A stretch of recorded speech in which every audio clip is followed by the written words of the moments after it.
This is the MYFORD University Podcast, Episode 9, How to Brainstorm.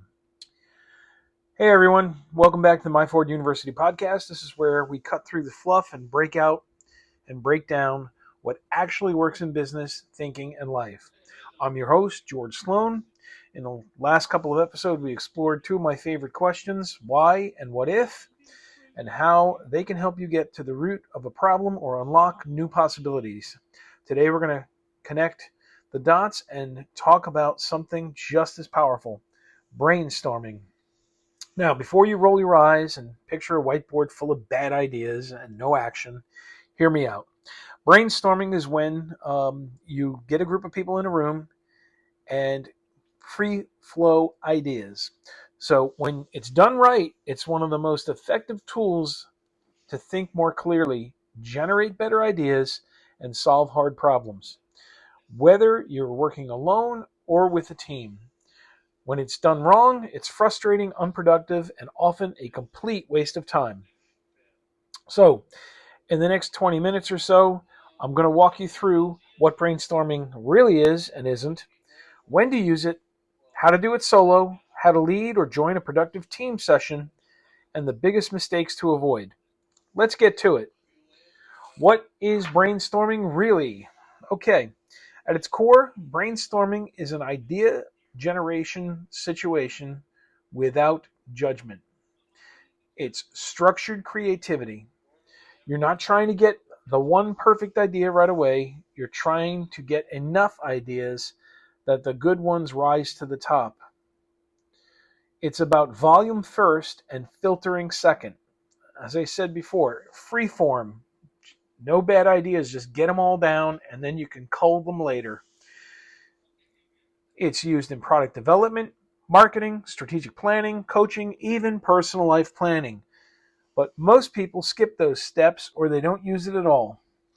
They will either jump to conclusions too fast, talk themselves out of ideas, or wait for someone else to quote unquote have the answer. Good brainstorming breaks those habits. So, why is brainstorming important and why use it at all? Simple. You can't solve new problems with old thinking. I'll say that again.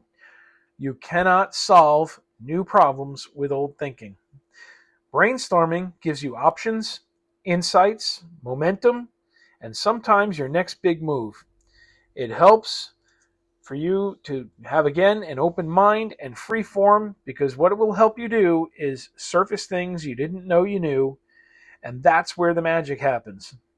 So, use it when you're stuck between two bad options, when you're launching something new, or you're solving a vague or complex problem, or when you just want better ideas faster. And you know how we feel about that around here. We like to learn it fast and apply it faster.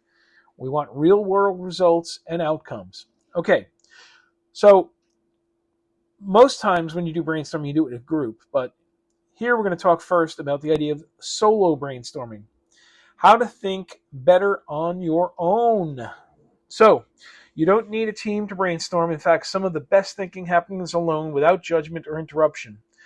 Quick personal note, I will sometimes carry around a notebook, and when I'm thinking about something, I will just jot down a series of ideas, no matter how crazy or unusual they sound, and then I'll review them later. So, here's how it works, and here's how you do it. 1, you start with a clear question. How might I grow revenue without hiring more staff? How could I transition careers in the next 6 months? Set a timer. This is the second step. Do 15 to 30 minutes. Give yourself a deadline to stay focused. Number 3, go for quantity. Try to write 30, 40, even 50 ideas. Most will be junk, and that's fine. Just keep going. Another thing you can do, number 4, use some prompts to shake things up. What would I do if I had no money or I had unlimited resources? What if I did the opposite of normal? Inversion thinking. What if this was easy? Number 5, review and cluster afterwards. Group the ideas, find the themes, highlight the best ones, and then pick one to act on.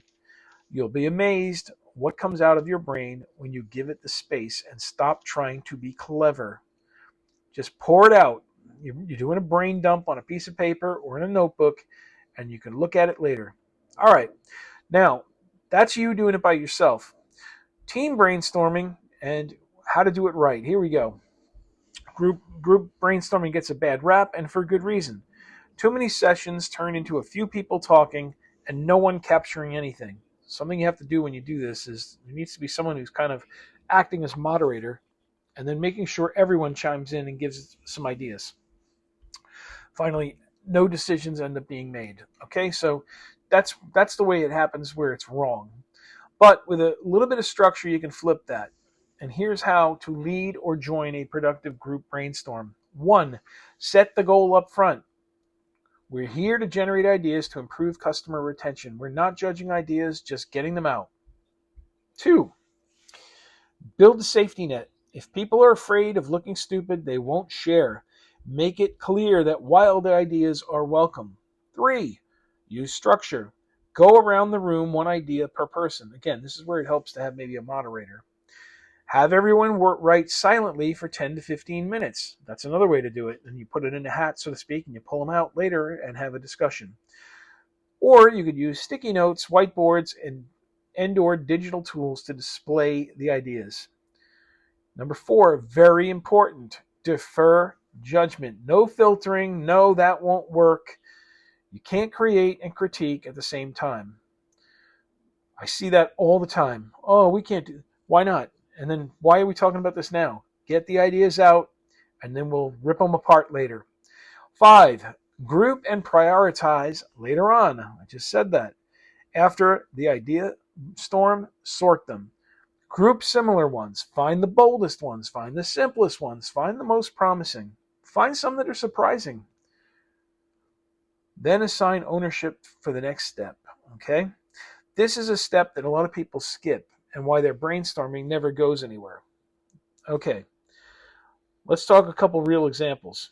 Here's a real solo brainstorm example. How could I leave my job and work for myself in 12 months?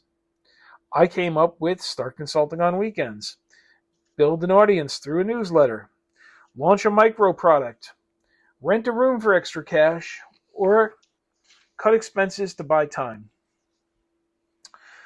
From 40 ideas or so, I picked 3 that I could test. 1 worked, and that's all it took. So get them all out and then evaluate them on their merits individually. Sometimes go for the low-hanging fruit if you need a quick win. Otherwise, go for some things that might be more complex but more fruitful in the long term. Here's a team example. How do we reduce first-time customer churn? It takes a lot to get a customer, and customer retention is a very important situation. You don't want to lose them because you invest money and time into getting them. So how do we reduce first-time customer churn? A team came up with follow-up videos, surprise discounts, welcome webinars, concierge check-ins, a quick win email series, and then they picked 2 ideas to pilot, and the churn has dropped 11% in 90 days. That's the power of brainstorming with a little bit of structure. And as usual, we're going to talk about common pitfalls. So let's talk about what to avoid. Judging too early. Brainstorming is not debating. So set a no critique rule during the idea phase, and you're always going to have someone that's going to violate this. Again, helps to have a moderator where you turn around and say, I'll tell you what, let's table that for later on. You can be the first to speak when we're in the critiquing session. But this is idea generation. Another thing, groupthink. You want to avoid everyone agreeing too fast. Get solo input before doing group discussion. So that's another good approach. Separate them, have them come up with some ideas, and then go through them, and then have a group discussion. You don't want all the same type of people, and sometimes you have to have someone that plays devil's advocate and takes the other side.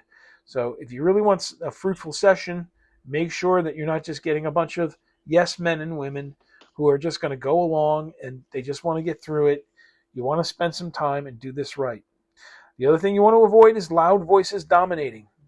Use written idea capture or structured rounds. You're always going to have someone who wants to be the center of attention, and again, a moderator can help, or put it in writing, or give everyone a turn. Having some vague prompts. You need to be very specific. General prompts get general ideas. Remember before, we were very specific with what we were looking for. Finally, and this is the big one, and this is the one we always talk about here at MyFORDUniversity.com. No follow through. Ideas are cheap, execution matters. Always assign next steps. It means nothing if you go through this exercise and there's no action plan and next steps and no accountabilities assigned. You always have to move in the direction of, okay, what are we doing next? When are we going to, what benchmarks do we want to put in place, and when do we want to reconvene? Okay, again, we're going to make this one a quick one today. Some final thoughts and a few action steps. Brainstorming isn't a meeting, it's a thinking method, and it works if you work it, just like anything else. So here's what I want you to try this week. Set a 20-minute timer, pick a challenge, whether it be business, work, or personal life, okay? Then ask, might I solve this in 10 different ways? How can I solve it in 10 different ways? Some of them might be crazy. Go for it. Don't stop at 3. Push past the obvious. There's multiple ways. Some of them might sound crazy. Some of them might sound different. Give yourself a chance to free flow ideas, okay? Then finally, pick one idea to test. Not the perfect one, the one that feels the most doable, and see what happens. Then you can reiterate and try to adjust it or tweak it, or you go and move on to the next one. That's it. I mean, it's real simple. It's how you create movement, okay? And if you're leading a team, use this exact process. Make some space, add some structure, and defer judgment, and then prioritize. Again, with group dynamics, you just got to watch out for one or two little instigators, and there are ways to manage them. I'm not saying they're not, what they have to say isn't important, but some of them want to jump ahead, and we want to avoid having people jump ahead on us. Just make sure you prioritize things. You don't need perfect conditions. You just need better questions and a willingness to think differently, also sometimes known as thinking outside the box. So I'll leave you with this. What problem could you start solving today with 20 minutes of focused brainstorming? Think about it. Pick one. Try it. See what happens. Okay, that's it for this episode of the MYFORD University podcast. If it helped you, do me a favor, share it with someone who's stuck or spinning their wheels. Or go out and check the full article at myforduniversity.com/blog. Until next time, ask better questions, think harder, act smarter, and keep building what matters. Thank you.